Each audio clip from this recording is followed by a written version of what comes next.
Hello everybody, welcome back to Mental Health TV. Really pleased to see you. We've got a fantastic All Scotland episode tonight, and we're going to be talking trauma, education and suicide prevention. So there's loads and loads and loads to get through.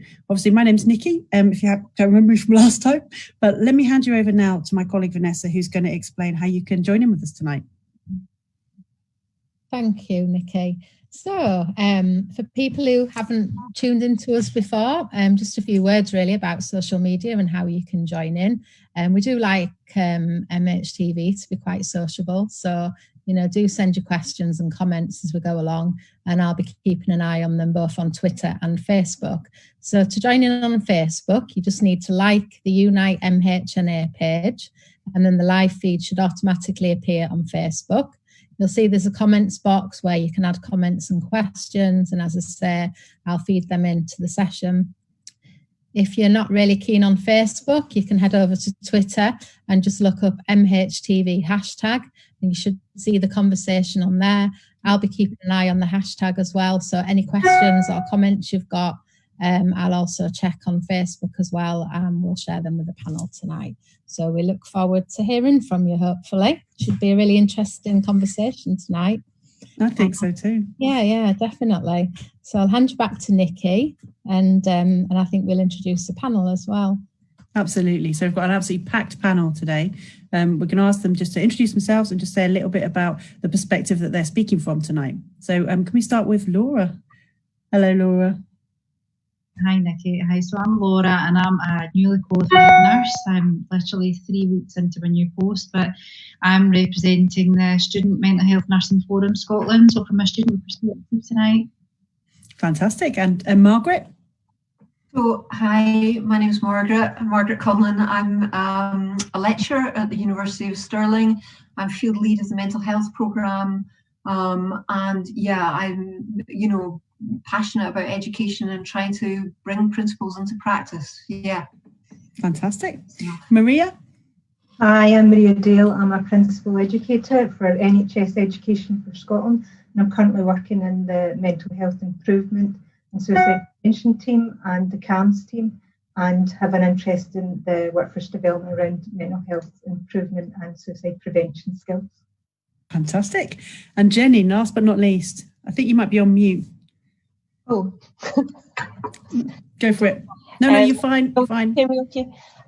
So my name's Jenny Young. I'm employed as a nurse psychotherapist in a nurse-led trauma treatment service, and I have a background for many years working in trauma-focused work that's also given me really incredible experiences where I've been able to also teach and educate at the University of Stirling previously, and also in NHS Education Scotland, where I was a member of the team that was part of the Transforming Psychological Trauma Framework and the implementation of the training plan nationally. So that's a wee bit about me. Yeah, so loads of different perspectives to look at these really complicated and emotional topics. So absolutely feel free to join in and ask questions if you want any clarification or anything like that. But I think maybe we'll just come to Jenny just so that we can understand a little bit about what it is that we're talking about. And I think sort of trauma runs through this whole conversation. And it'd be quite useful, I think, for us just to nail down, what do we mean, Jenny, when we're talking about trauma-informed care? I think if I could answer that concisely, the war that rages as regards, like, is it definable in the first place, is always good for a debate. I think there's lots of misconceptions, and I think there's a lot of badging and branding going on of what is trauma-informed, and services calling themselves trauma-informed. I think being trauma aware, being trauma informed, but really importantly being trauma responsive in terms of how we react and respond to people who have experiences of adversity and trauma is crucially important. I think we have to think about it from an organisational level, not just an individual response level. And I think that it's very much, it's a noun, it's a verb, it's a way of being, it's something that needs to infuse our systems, our services, our policies, practices and procedures. I think it's about collaborative working, co-production, co-design, meaningful and authentic co-production and co-design. A very educated lady, Sissy White, has a wonderful statement where she says it's not trauma informed if it's not informed by trauma survivors, and I very much sign up to that. But I think it's about the way we use language. I think it's about how we think about the well-being of staff within those systems and services. If we have a system that is difficult to work in and we don't feel well supported in, we will have staff who are not in the best place to deliver trauma responsive care, and we're at risk of creating practices and environments where there's perhaps a vulnerability to creating the conditions for re-traumatisation. So it's very complex, it's not straightforward in any way. I think it's from a leadership level right and infused right through an organisation. It's about being culturally competent as well. So I think there's many aspects to it, and I think it's that complexity of it that has been maybe not at depth adopted, but certainly the terminology, almost like a taxonomy of we're trauma informed. But I think unless the people who are using your services, if they used your services 2 years ago, 5 years ago, 10 years ago, unless they see something different, what is different about the way those services were, what is different about how they're care and support, how are they being engaged, how are they being included, how are their voices being surfaced and heard on an equal level, then I don't think it's truly trauma informed. So I think we have lots of learning to do together, but I think that there's lots of ways that we can do that, and mental health nursing traditionally is about relationships, and that is essentially at its core some of the absolute crucial elements that have to be right and correct in trauma-informed practice and trauma-responsive practice. So there's lots and lots to unpack there. So some of the stuff that we're thinking about is maybe the centrality of service user voices and the fact that we're not where we need to be still, but we're moving that way. I wonder if any of the rest of the panel would like to come in on that as well. Is there anything that you want to add to that, or is that the idea? Nicky, from the student perspective, having just graduated, where trauma-informed care was 3 years ago is completely different now, and within the forum there is a consensus is that it's better, it's great, it has moved drastically forward, and I know that's got a lot to do with Scotland's policy and the trauma-informed, the framework as well being introduced within educational facilities. That has got a lot to do with it, but there still is a long way to go, and there is a consensus that there's still students want to learn more, they want to know about more, they want to experience more, and really find the balance between placement and education, and see how that works, and see what trauma-informed is actually like. And I think Jenny makes a good point, and what is it and what does it mean? And it's not just about branding that you're trauma-informed. How does that present itself, and how do you recognise that as a student within a placement that you're in? Absolutely. So you mentioned the suicide prevention policy. Maybe Maria, could you tell us a little bit about that, because that's something quite specific at the moment to Scotland, isn't it? Yeah. So the team that I'm working in just now, we have produced a framework for prevention, mental health improvement, and prevention of suicide and self-harm. And really, that work is in response to the actions of Scotland's Suicide Prevention Action Plan, which is called Every Life Matters. And we're particularly working around Action 2, and that's around the importance of developing skills and knowledge across the workforce in mental health improvement and suicide, prevention of suicide and self-harm. And I suppose suicide is really so multifaceted that it needs a wide response from various different agencies, and the framework itself is set across 4 levels, which where the skills and knowledge are organised under 6 interrelated domains. So we look at it in a wider public health way, where we think about tackling mental health inequalities, to think about how we support people in mental health distress and crisis, how we improve the quality and length of people living with mental ill health. So you can't separate mental health and well-being. They're not single topics. They're inseparable from physical health and related to other wider aspects of public mental health. And part of that, people who are at risk of suicide will be people who have been traumatised or have had adverse experiences. But we think about individual adversities that increase people's suicide risk, but we've also got to think about collective adversities at a population level, that people who live, for example, in low incomes or have, in less skilled jobs are at more risk than people who live in less deprived areas or who are in professional jobs. So it really is, everybody's business. I think it's great because you're all talking about the fact that this is not just an individual thing. There's actually systems and context to this issue that we really need to be thinking about. And I wonder if I could come to Margaret, actually, because you had some sort of perspective on perhaps why Scotland's moving in such a forward-thinking direction with this. Yeah, sure. I mean, I think Scotland's got really important history in terms of having a fairly progressive approach towards what was known as service user involvement in the 1990s, which probably now is more familiarly termed as co-production. And I think if we go right back to the Milan Committee in the 1990s that drew together the Mental Health Act of Scotland, which was drawn together with service users in that committee, there has been a long history of involvement of the people that the services are central to. So in many ways, I think we have a little bit of an advantage in that some of this, these ideologies and these values are not new, they're familiar to us. I mean, it's not that it's sorted. Maria talks about inequalities, and the inequalities in Scotland are vast, and the areas of deprivation are huge, and these are issues that we're really battling with.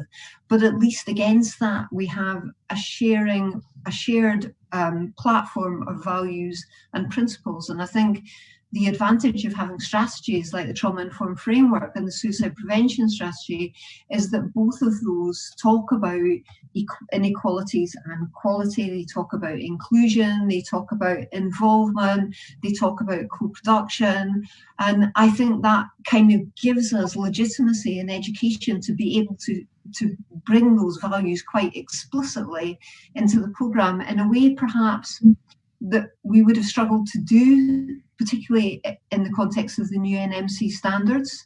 So, I think it's been a very powerful influence, and I know certainly the suicide prevention strategy and the way we've incorporated that into the undergraduate programme has been received really well by the students, and they're feeling much more ready, I think, to meet some of the challenges. So it's a bit, as Laura was talking about earlier, it's about preparing students as much as possible, but always you have that sense of theory practice gap. We're in a world of austerity, and we have a pandemic and resources are tight, etc., etc. So there's always that conflict. But I think the strategies give us real legitimacy in having values of inclusion and equity in the undergraduate programme. Well, sign me up. I'm completely on board with you there. And you even said my trigger word about the NMC new standards, but I let it go. It was a mental health nursing. I know. Yeah. But that's another talk. That's another discussion. But where do nurses sit in all this? And so thinking about the kind of the education, the policy, the practice, where do nurses sit within this sort of new approach?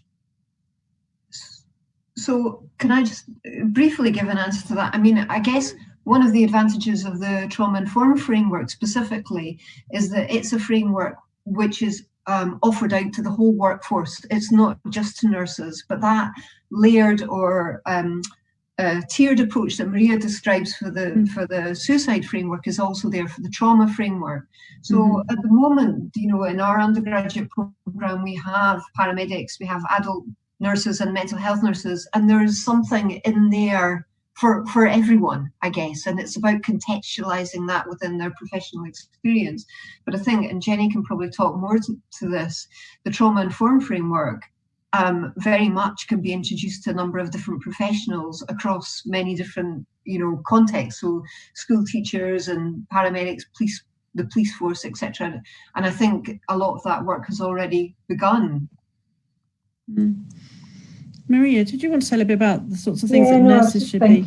Yeah, I was just, obviously when the framework's been developed in a way that it can be used by, HEIs, the universities, in their pre and post, to inform their pre and post registration training. But I think, as Margaret says, the beauty of it is not a framework just for, it's across health, the wider public sector, but it goes beyond that as well when we look at the informed level, which really is about the essential skills, and they can apply in any workplace, to any workforce, or any community, have the opportunity to positively influence. In the case of the suicide prevention framework and mental health improvement, suicide prevention, they have the ability to positively impact on their own or someone else's mental health, or to prevent suicide or self-harm. And in that sense, it does make it everybody's business, that there is this sense that, whatever you can do, it's something, you can do, if you can do something, you should aim to do that. If you can do something to help, then you should aim to do that. Absolutely. I wonder if I could come to Jenny about that as well, because you're obviously in this really highly specialist role, but other nurses are working in lots of different contexts as well. I wonder if you had anything that you could add to that. I think the Transforming Psychological Trauma framework, it's a knowledge and skills framework, and it parallels very much the suicide framework as well, in terms of it adopts the same format, where there's 4 levels, so being trauma-informed, trauma-skilled, trauma-enhanced and trauma-specialist. Now, the very thin end of the wedge is when we're doing trauma-focused treatments at that very specialist level, whether that's trauma-focused CBT or EMDR or prolonged exposure.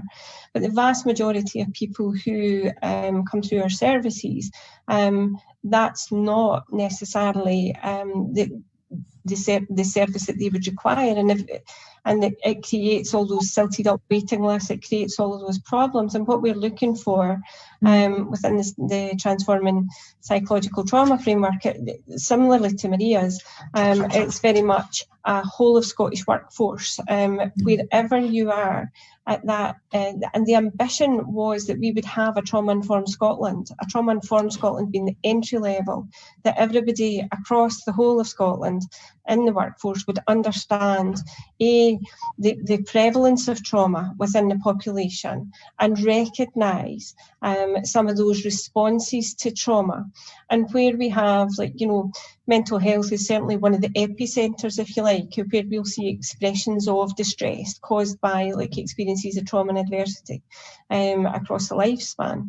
But similarly in prison, similarly in addiction services, similarly in homeless services. But by that, as citizens, trauma is not exclusive to mental health or people needing a service, a special service. But if we can all be much more aware and actually be trauma informed as an entry point, and across our services, coming from that incremental, kind of ladder, if you like, trauma informed being your first point. Actually, trauma exists in our population, between our citizens, and here's how we would recognise some of that, and might think about not just what's wrong with that person, but what's happened to that person, and that being fundamentally crucial. As we work within our services, as we become more specialist, moving through trauma skilled, which is a significant amount of people across our sector, certainly within healthcare, we would be looking at healthcare assistants being trauma skilled, so more than trauma informed, but trauma skilled. We would be looking at reception staff, we would be looking at dentists, certain doctors. There's lots and lots of areas where trauma skilled is a crucial minimum, if you like. And then when we're talking about actually people who require mental health care from mental health nurses, then we should be looking at that trauma enhanced level. What enhanced knowledge of the impact of trauma do you require? And then at that trauma focused treatment level, we're looking at, that trauma specialist. But that's the Transforming Psychological Trauma framework is scaffolded by a national training plan that accompanies it. Which has been endorsed, and the Scottish Government have significantly invested in the whole agenda around that. It's in the programme for government. There has been an extension on that, into the next couple of years again, since the 2017 original project, and it's infusing, across lots of our sectors. It can't be in isolation of mental health. It needs to be where the majority of people are. Throughout our services. But I think as well, part of the national framework is, and part of the national investment for Scottish Government is this investment in what they call the STILT programme, the Scottish Trauma Informed Leaders Training, and that's for people who are managing, running, organising and leading service. Now, it's not about leadership, it's about being a trauma-informed leader, and understanding, systemically, what does my organisation need and what do my staff need in order to meet the competencies, but also the wellbeing factors, and how do I start to develop that in the policies and practices, and the actual understanding of what that's like for my organisation. How do I lead where people walk alongside me with that, and how do we, as Karen Treisman would say, model the model of being trauma informed. So I think that's hugely important, and I think one of the huge gifts that we have in Scotland is the vision and the leadership of the development of the NEST framework, the accompanying training plan, and programme for government, investing in the future of that, and not just a one-hit wonder. This is embedding in for a generational change. Yeah, that really does come across. Yeah, I think perhaps we just come to Vanessa now and see if there's anything she wants to add, and if there's anything coming in on social media. Thank you. Yeah. Thank you. We've got a few things, but firstly, just listening to all, I agree with you. I'm not sure who said it, but about trauma being looked at a population level. Because for me, I think if we're not careful, we're in danger of trauma just becoming another diagnostic label. So the opposite of what we intend. So, we talk on a, positive end of the spectrum about,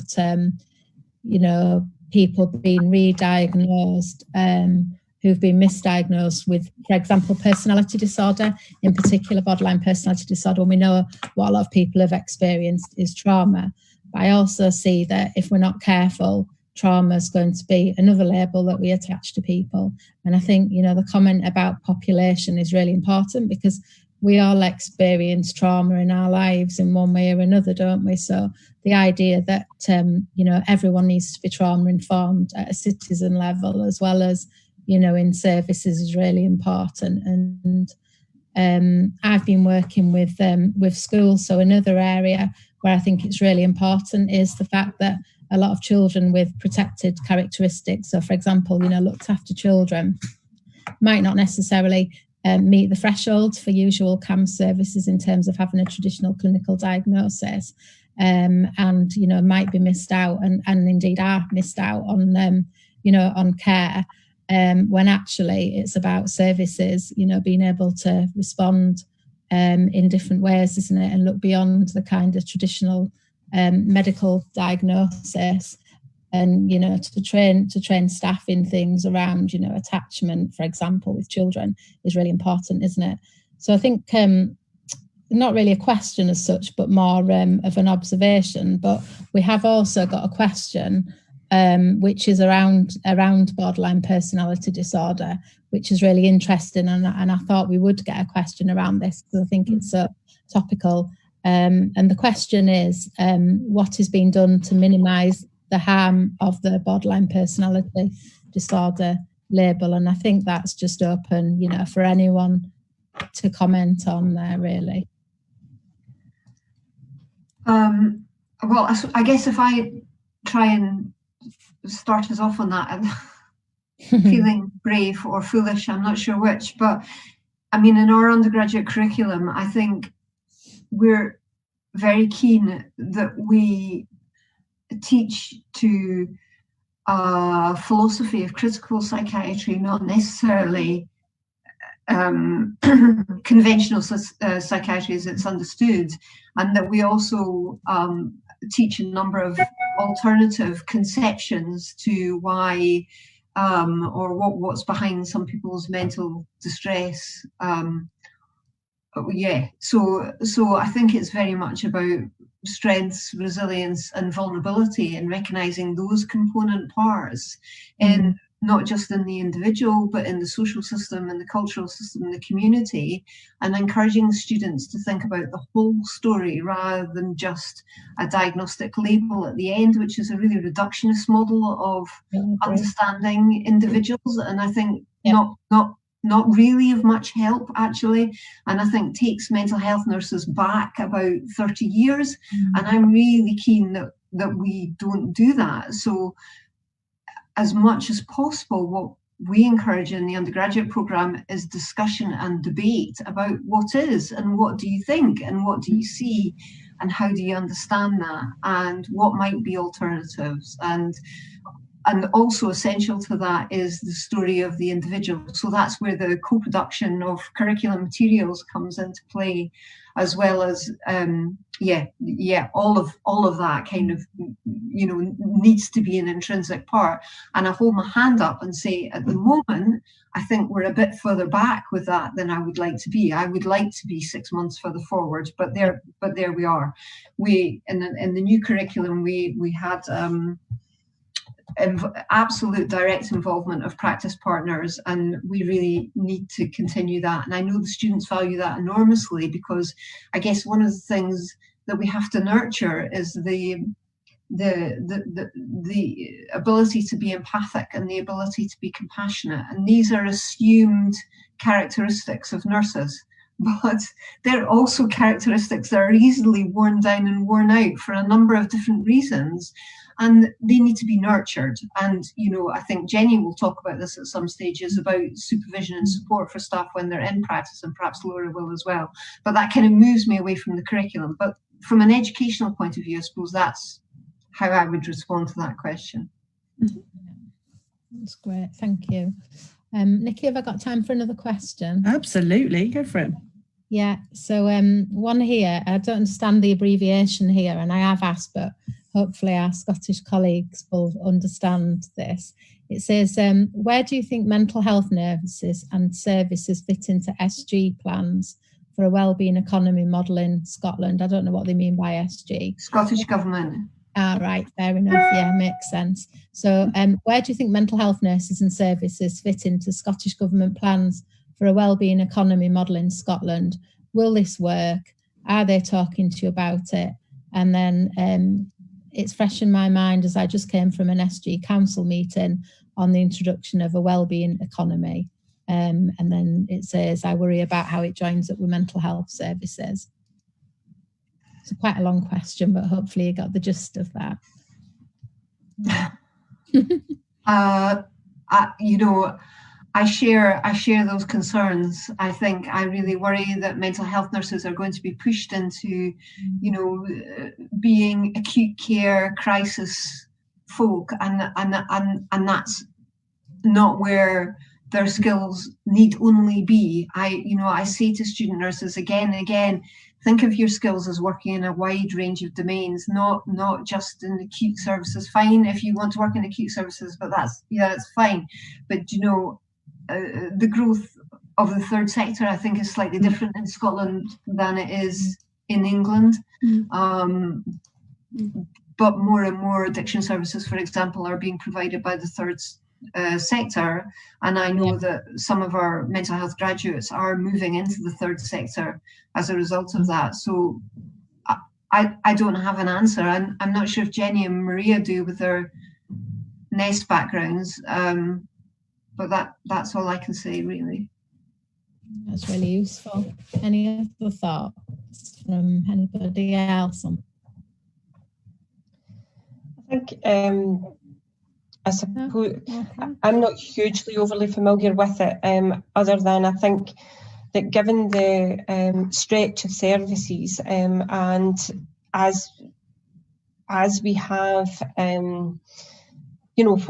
what we have at the moment is services that are at stretch point and breaking point, and we have to think differently, I think, and creatively, and I think the well-being approaches to wellness and mental wellness, and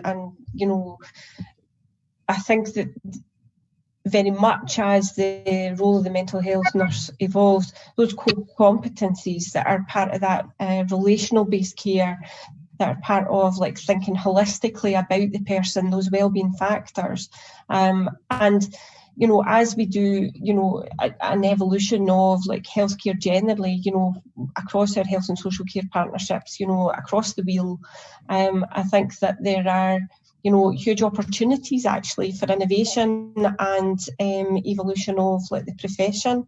I think that there's core transferable skills in many areas of it as well. So although it's not traditionally been our stamping ground, actually it's new to everybody and it's new as a concept. And I think that coming from much more of a salutogenesis kind of angle, what keeps us well as opposed to what makes us ill, is something that's, like a fundamental paradigm shift in some of the conceptualizations, and definitely a shift away from like a diagnostically driven kind of biomedical system as well. But even within that, when, a diagnosis is appropriate, be helpful for somebody and they sign up to that, actually some of that well-being stuff is still very, very relevant there. And sorry, just to add, Jenny, I suppose to your comments, I mean, it reminds me that our Chief Nursing Officer is very much into resilience and the development of a nursing population who are resilient and robust, and resilience is just talked about everywhere. And the CNO came out, with their own issues and very publicly about dieting and weight and all that kind of thing. And resilience and self-care is built into the first year of our program, in that if the students can challenge their own values and can challenge their own ability to develop more resilience, then they will be able to support people that they in turn work with. So it's that kind of, as Jenny talks about osmosis, it's that kind of osmotic effect, that if we can introduce and demonstrate change with the students, then the students can then demonstrate that change with the people that they're supporting. Laura, I don't know whether I'm talking any sense at all, or help me out here. I was just going to add on about how difficult that is, and I think it took me till third year I think it was a conversation probably within the uni about, well, do you do that? Or, what are we actually advising and what are we suggesting? Do we do that ourselves? And quite a lot of the time we don't. I think we don't focus enough on ourselves, and I think self-care is often like a kind of branded word that's used quite a bit too often, and I think it is about just looking after yourself rather than self-care, because what is good for me is different for somebody else, and I think it's just about encouraging that person to promote that themselves and to give them the ability to be able to do that and the tools to do that as well. But it does have to start with you, but it's a difficult process, because I think we go into nursing wanting to help other people, and actually about us, we forget that we need some support, we need some help, and actually we might often be triggered by things as well, and we have to be really mindful of that. And I think it takes a lot of self-development almost to be able to achieve that, and that comes with time. It comes with experience, and it comes with kind of interlinking yourself with other professionals and seeing how they manage and they cope as well. So, but it's very, very difficult. I absolutely agree. It's the centre of it, and we have to look after us before we can look after anybody else, and be mindful of the situation we're currently in at the moment as well. And what we would once suggest or try and implicate, we're not able to do it at the moment. So we have to kind of think out box about how to encourage that person to remain well and continue on. Yeah, and I really like your critique of self-care, because I struggle with that as well, because for me it's all about loading responsibility on the individual, whereas that, again, that's very problematic and quite destructive and against much of the ethos that we work towards. So I'm really tussling with that term at the moment, and would kind of like to take it out or move it on or do something different with it, but that's kind of things in practice. I also liked a real quote that I think I read in Jenny, you'll be able to help me, the Courtois Ford textbook, where they talked about it's not about rescuing people. And you know, Laura, you're right, that student nurses come in thinking that they want to help other people, and that's going to be it. Do you know, all they need to do is help people. And then we go, actually, it's much more complicated than that. And I do think there is some sort of psychological development that goes on for student nurses in that process. And maybe as educators, we need to be much more transparent and explicit about that process, perhaps more realistic as well. Because I think it's disappointing for some student nurses that they can't just rescue. Maria, were you going to come in there? No, I was just saying, obviously, like coming from a CAMS background as well, the importance of kind of early intervention as well, and the recognition of things like, you know, good relationships, supportive, secure relationships in childhood as well, to build the resilience. I kind of heard a similar quote about, you know, not sewing people life belts, but teaching them to swim. You know, we've got a kind of, a natural instinct to want to solve people's problems rather than identifying their own strengths and resources and interests in helping them, you know, progress their road to recovery. But yeah, I would agree about, you know, the importance of resilience and that in the wellbeing arena as well. Could you say a little bit about ACEs before we move on, just so that it seems to be coming through? So adverse childhood experiences. Jenny, I think that's for you. Yeah. The good old minefield that is ACEs. So, yeah, I can talk about ACEs. And what I'm not talking about when I'm talking about, so I'm not going to talk about the original 10-item questionnaire and the minefield that is, but I think that we have to absolutely accept and be cognizant of, actually going back to Maria's point, the lives children live, and you know, the protective factors, the nurturing factors, the buffering factors that are around for children. So the experiences of ACEs, one, is not deterministic. B, you are not your ACEs. C, the poor outcomes, to quote my dear and much missed friend Tina Hendry, poor outcomes are not inevitable. So I think that there is an absolute wealth in exploring the role of adversity in childhood, and that's not new. You know, our social work colleagues have been very much, you know, on the ball with that for a very long time. But what we do know is the joining the dots in terms of some of the things that happen to people who have experiences of adversity in childhood that has resulted in them experiencing being traumatized by that. And it's not just the presence of negative stuff. When you're grown up, it's crucially about the absence of positive stuff. It's that double whammy where, you know, you are experiencing difficulty, distress, you know, fear, danger, you know, abuse, neglect. But if you have buffering, if you have relationships, if you have people who you matter to and you feel like they are part of, you know, your island of safety, if you like, and that's not necessarily a blood relative, but somebody who cares about you and for you, then that can certainly buffer. And I think that we can't think about ACEs without thinking about individual coming from a strength-based approach. How do people, you know, have survived ACEs, if you like, and survived what's happened to them and living the lives that they live now? I think is hugely important, that we acknowledge that strength and survive those survival responses. And actually we see a lot of that when we think about diagnosis such as personality disorder, whether it's, you know, borderline personality disorder, emotionally unstable personality disorder, depending on, you know, which area you're in. And sometimes it's seen as a kind of nosological dustbin term, and it's like, you know, there's a bit of fear that it's a writing off term. But actually, where I get into a bit of, you know, trickiness around it is, how can you call somebody's personality disordered when the strategies that they used to survive the territory that they were, you know, exposed to is what's kept them alive?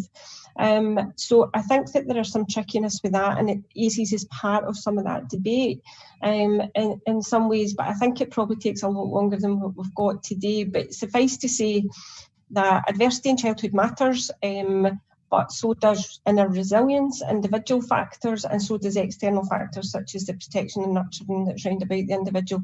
And that's about as much as I want to say on it right now. Let's come back to Vanessa, actually, because I can see that there's lots of questions coming in now.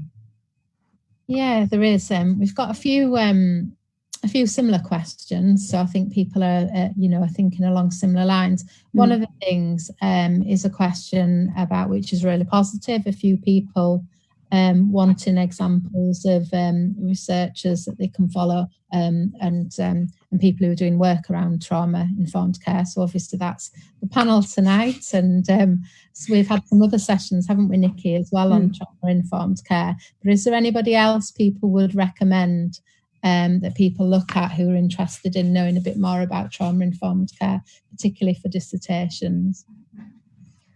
I mean, this is a bit off the wall, and it's not a contemporary researcher, but Lisa Cherry does some wonderful podcasts that are available on Spotify. She's got a whole series of them, and I guess I find them really engaging because they make the whole thing very real and very applicable.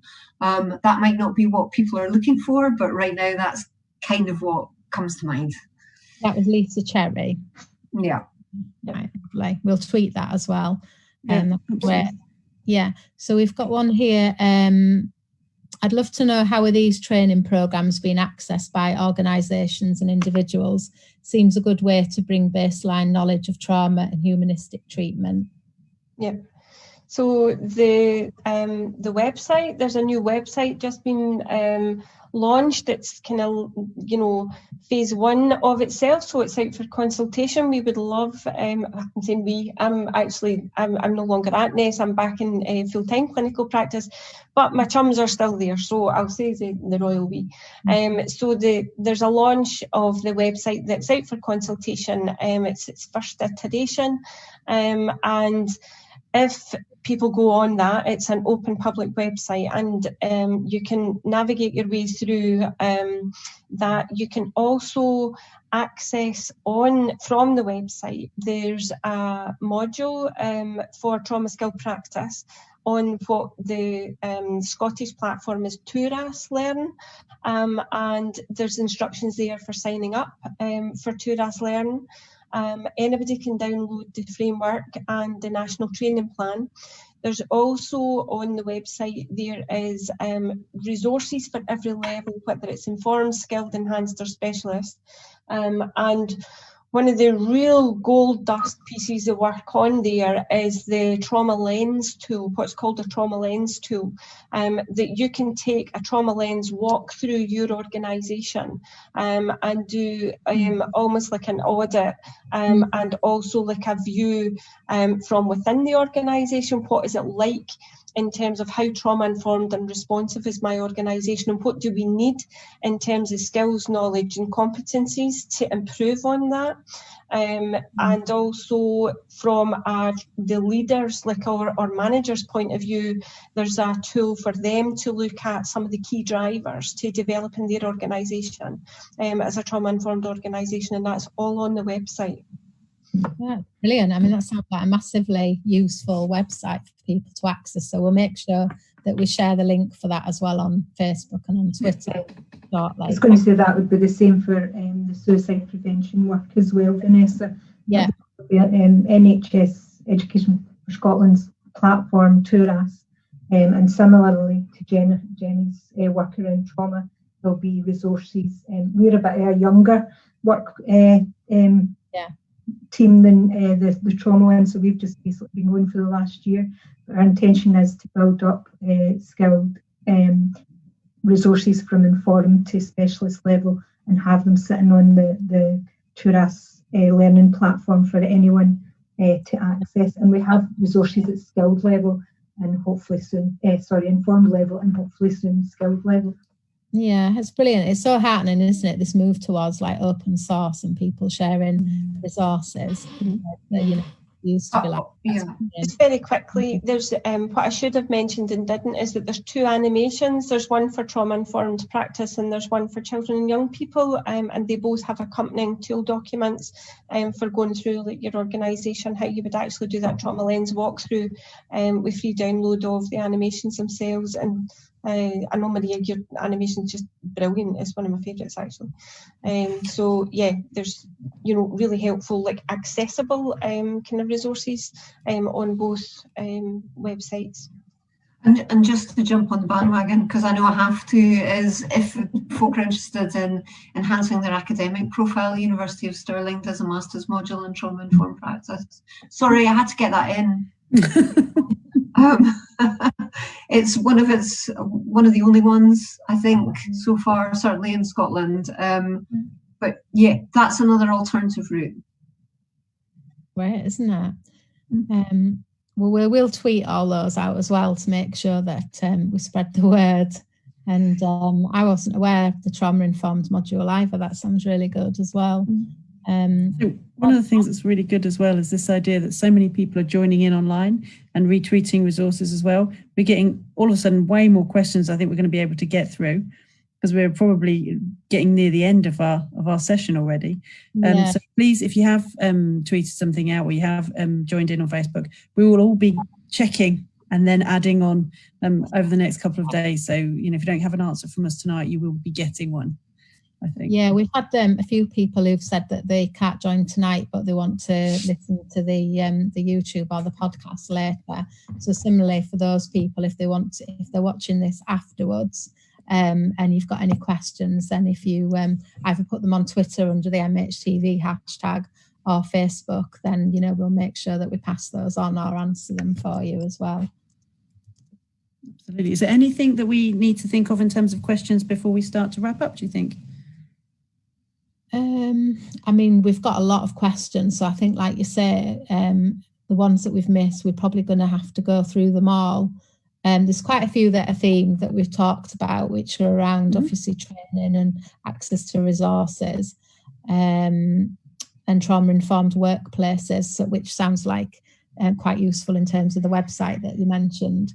And there was one I've seen, and I'm just trying to find it again, because it was one on, I found it, just an interesting one here on, there's some research looking at emotionally unstable personality disorder and borderline personality disorder having close symptoms to ADHD in girls. That's quite an interesting question. I know I worked with a psychologist who challenged whether ADHD was ADHD often or whether it was trauma. So I don't know if anybody's got any thoughts on that question, just to kind of talk a little bit maybe about children and young people. I know we've touched on it, but I mean, certainly I guess I would just want to say, as an ex-CAMHS nurse and who assessed many children and families for ADHD, I welcome these kind of debates about what exactly is happening here, because I think in the reductionist service that Jenny's alluding to, it's too easy to say, this child has got ADHD, or this child has this child has that, and it's a quick fix solution to give out Ritalin, and that's not that I'm in denial that ADHD doesn't exist. I know it does exist. I've seen it very clearly, and I've seen medication work. But I get really nervous that we take too many shortcuts in making assessments of very, very complex presentations and individuals and children in particular who have many, many things going on developmentally as well, of course. So that's all I'll say. Good question, Dance. I agree with you. Yeah. Okay. Well, Nicky, I think we've gone through most of the questions, but maybe afterwards we'll have a look through them and just double check, because there's been quite a few that we haven't missed anything. Absolutely. I guess what's a useful thing for us to do now is just to go around, and if there's anything from the panel that they haven't had a chance to say yet, we need to think about saying it now, I think. So can we come to Laura first, and we'll go around in the way we did before. Yeah, I think it's can I just say it's been great being part of the panel tonight, and having been a Stirling University student and also been on placement in the trauma clinic as well. So a lot of the things are hitting home, but I think from the student perspective is that there's been a massive amount of work done, especially with the framework and it being obviously the curriculum within Stirling being changed as well and being implemented. And I think the one thing, as I said earlier on, that was coming from our students, certainly in the forum, is that they want to know more, so we want more resources, but also to be very careful about what resources are out there, because often going back to the fact that we could be triggered, if it's going on a TURAS module and not being aware of what's within that module and just making sure that we're protected and that we know what resources and what support's out there in case that's triggering for even nurses to be able to go through that in terms of training. But yeah, the consensus is absolutely that students want more and we want to know more, because I think it's really pertinent in every area that we go into, not just in children and adolescent service or services within personality disorders, but it's looking at the person rather than diagnosis as well. Thank you. Margaret, what would you like to leave us with? I guess I would just say, it's a really exciting time. I'm quite conflicted because in many ways we've got COVID and we've got online learning and we've got the NMC standards, but I need to come back to that. But at the same time, we have the chance to be able to support our mental health nurses to develop real and explicit skills and tools in their bag, which I think is what they most desperately need. I think if we're really truly going to move away from this biologically determined model of looking at people, then we need to really build confidence and belief that a relational model of care can work. It can be effective. It can be incredibly enabling. It can be incredibly empowering. But as Laura said, it's much more complex. It takes more time. And I hold my head up about our curriculum. It's, we're beginning this and it's exciting, but we have a way to go. Absolutely. Maria? Just say maybe, that there are so many good resources out there, and for student nurses and for other healthcare public sector employees to use them, but don't ever lose the core value of being compassionate and empathetic to people, because that's the thing that people will remember you for. Absolutely, yeah. And Jenny?